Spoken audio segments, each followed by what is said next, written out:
I am doing a blog for today, and this one is just the journey again with visiting my mom here in Spokane and, learning about this dance of dementia, which I think if everyone gets old enough, you're probably going to bump into at some point. And I'm sure many of you out there have already been through this with your parents. So, we went to the Spokane River in Coeur d'Alene, Idaho yesterday. It's only about 40 minutes away from Spokane, and on such a beautiful day, it felt a shame to waste the opportunity to be outside and connect with the fabulous fall colors here.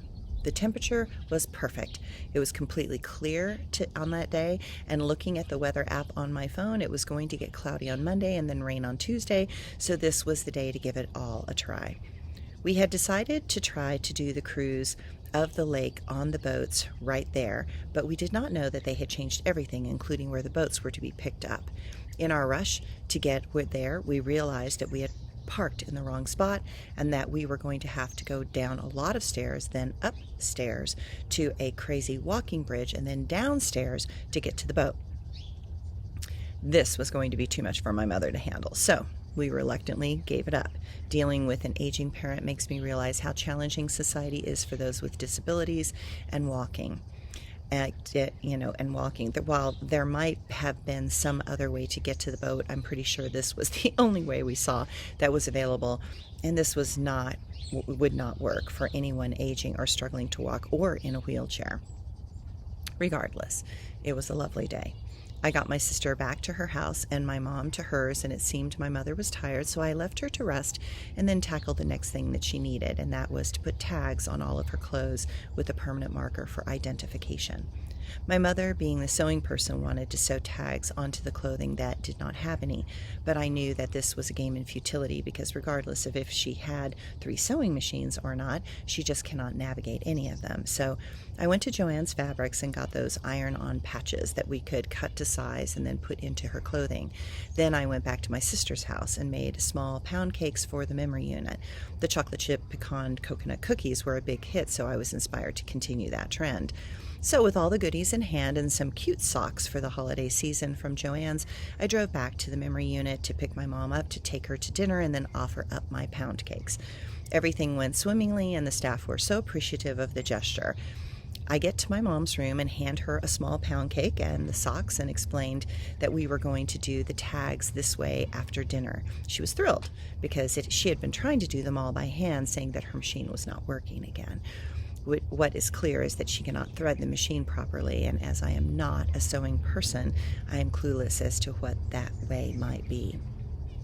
We leave, and she said she wanted to go to a Mexican food restaurant that used to be close by but was no longer there. I had done some research online and thought I knew what it was, but she insisted that we go to the old place because they had a note on the door and the address of where they had moved to.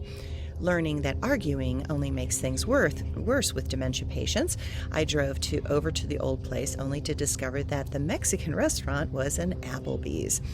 I asked her if this was what she wanted, and she said yes. I explained that this place was a mixture of food, and she was still okay with it. She said yes again, so I plugged the information into my phone, and off we go. 20 minutes later, we are there, and we get the 2 options on the menu that are Mexican food to share, a chicken taco appetizer and a chicken quesadilla appetizer. Happy as a lark, she snarfs it all down, and it is good to see her happy and eating a full meal. Then we went back to her room and I did some of the tags for her. While there are more to do, it was a great start. I'm about 2/3 done. I get back to my sister's house and I have trouble sleeping. Not a surprise after 12 hours of sleep the previous night, but I laid there thinking about the passage of time and how certain things like current conflict in Israel have been areas of conflict for over 4,000 years. It is almost as if the rage and anger of the blood of so many people over the centuries festers in the soil and does not allow peace to stick for very long. I see the pattern of how tenaciously mankind holds on to pain and suffering, how the mind will never let go of old hurts or other wars and old conflicts. I realize that it is what we need to learn the most in this world. We need to learn to stop harming each other. We need to learn another way to address conflicts other than this insane, expensive, and costly method to deal with situations. What is clear is that this pattern is deeply ingrained in the brain, and we are very far from being able to understand it or control it even now. But it is an incentive to me to break out of this terrible herd mentality even more. I cannot control the paths and choices of others. I cannot even completely understand why they make those choices. I can only stay as kind, loving, and compassionate as I know how to be. And recognize that people make certain choices, and that is their path, and it does not have to be mine. I understand what is happening, and so I am very grateful that I am in this place and time. I am grateful for all my ancestors that sought a better life and found it after much sacrifice and pain.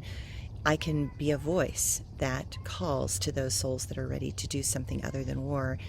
I know that more and more want peace. I know that we have, as a people, the capacity to choose a very different course, but that to get the majority there, we have a long way to go.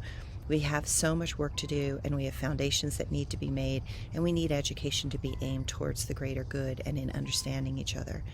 Wishing everyone a day filled with hope in a world that is in so much pain. Thanks, everyone.